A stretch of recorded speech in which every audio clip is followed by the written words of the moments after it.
Let me welcome Chris Bongo. He's football analyst and FIFA marketing and communications instructor. Chris, good to see you.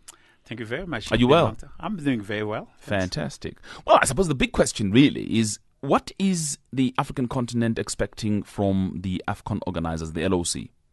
Well, first of all, I'll start by saying hello to all your listeners. And the first thing we need to know is to put everything to perspective. Yeah. What is football in the continent? And I think most people, they think football is a 90-minute or it is an entertainment kind of a spectacle for them.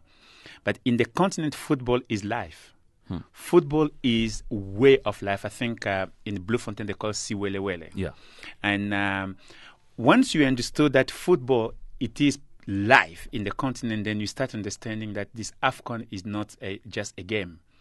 And number two, the AFCON itself, it is the most brilliant production from African post-colonial.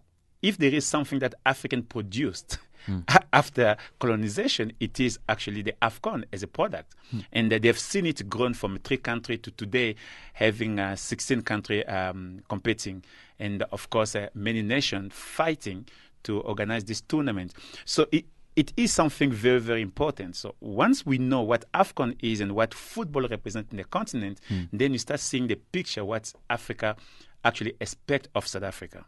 So to answer that question, what Africa expect of South Africa, I'll take it in 3 levels.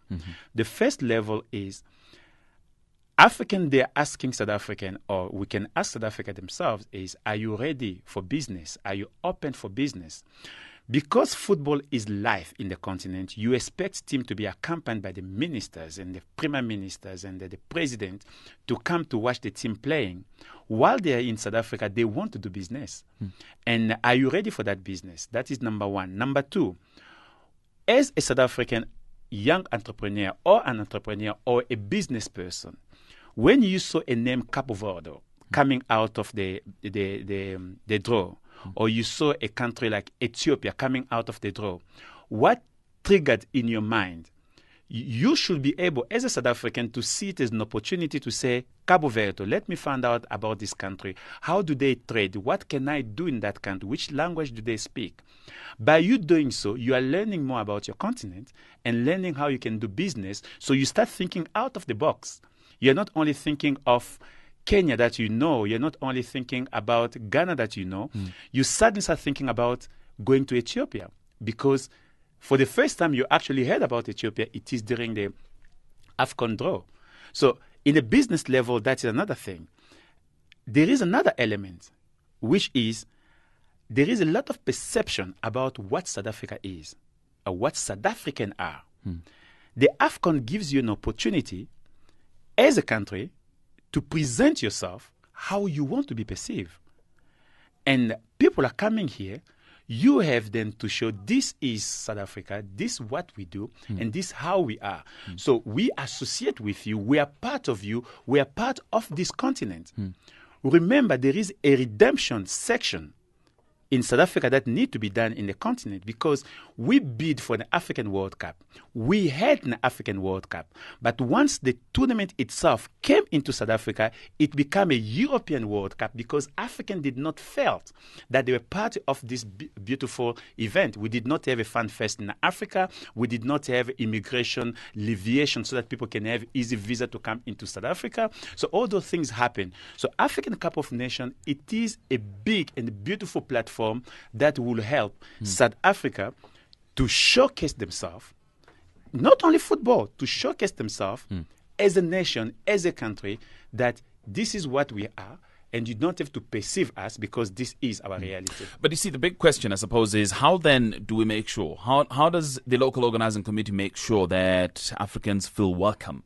Africans from elsewhere in the continent feel welcome? Well, I think Mr. Mvuso is in the studio. We'll talk about what they will do. But from where we are, as the member of the public, we know that the organizing committee, they will make sure that all the 16 teams are here, the games are played, the stadium are fine, there is security, there is enough immigration to go on, that the tournament will happen.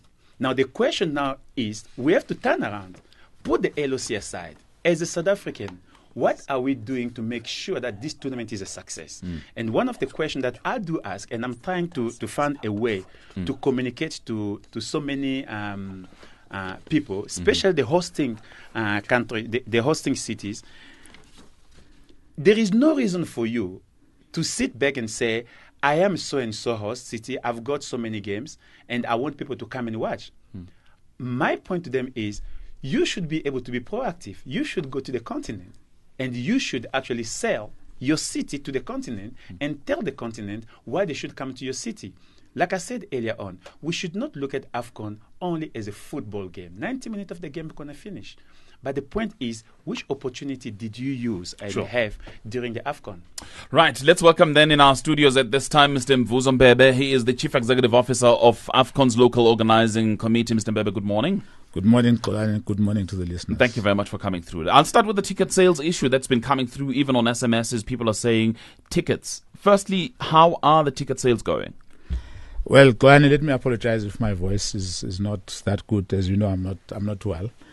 I think the ticket sales, Colin, are going well insofar as what we targeted. Obviously, one would have wanted that we were doing more at this stage. I picked up what Christopher have said, that you are saying now, that I think it must be pride all of us. We've reached the 40,000 mark. We wanted by end of November to have achieved 10% of our sales, which is 50,000. So we've got a week to go to achieve that 50,000, which we're comfortable going to achieve. But so insofar as that is concerned, I'm fine.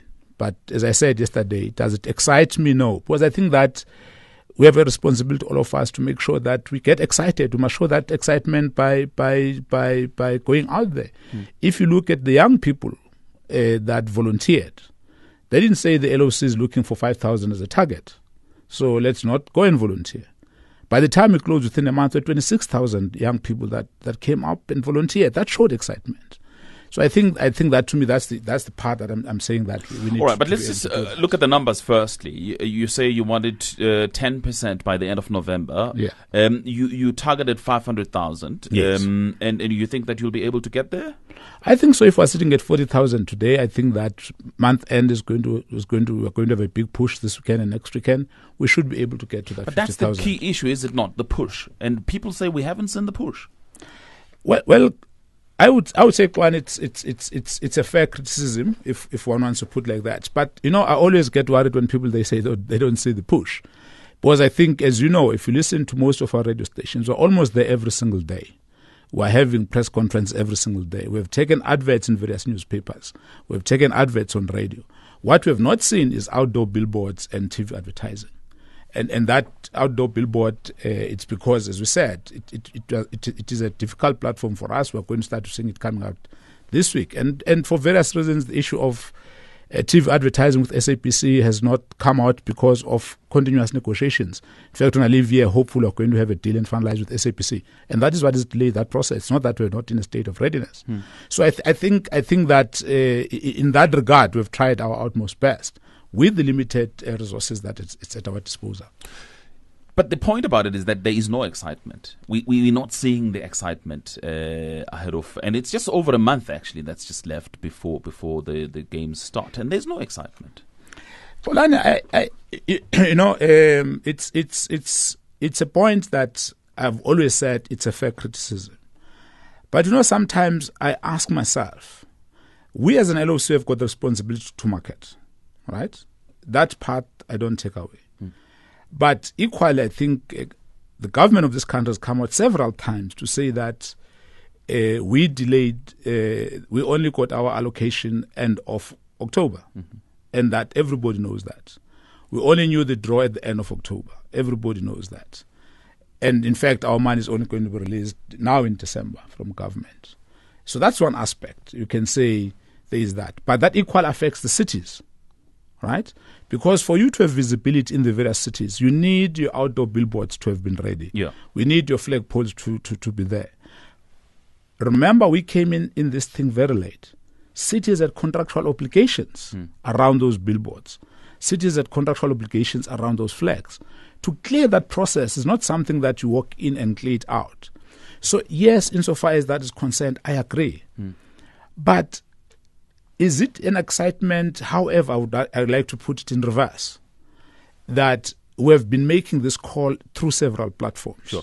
So, and I think it's something when I want us to hopefully have a debate, because it's very easy I can sit here and be seen to be spinning on behalf of the LOC, which is wrong.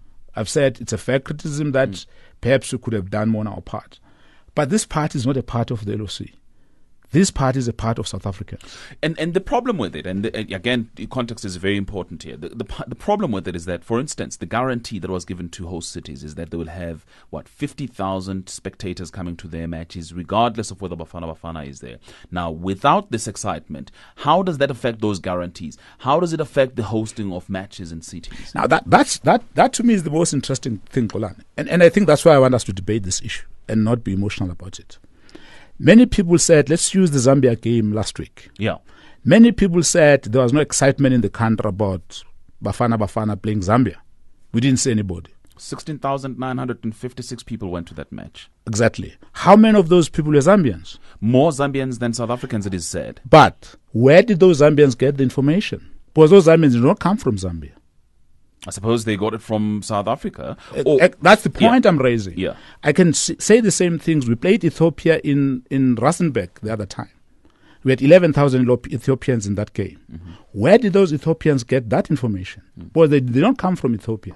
So I'm raising this point that I think sometimes I'm not sure what is the right word to use without sounding bad, because what we have seen in many times is that the opposition teams that come to this country, their supporters get the same information, but they get excited. We get the same information about our own team. We don't get excited. I'm looking for this magic, without saying we don't have a responsibility to market, but I'm looking for this magic. If it can get the Zambians excited, why is it like that? Let me go back to the question we've raised about the teams coming into the various stadiums.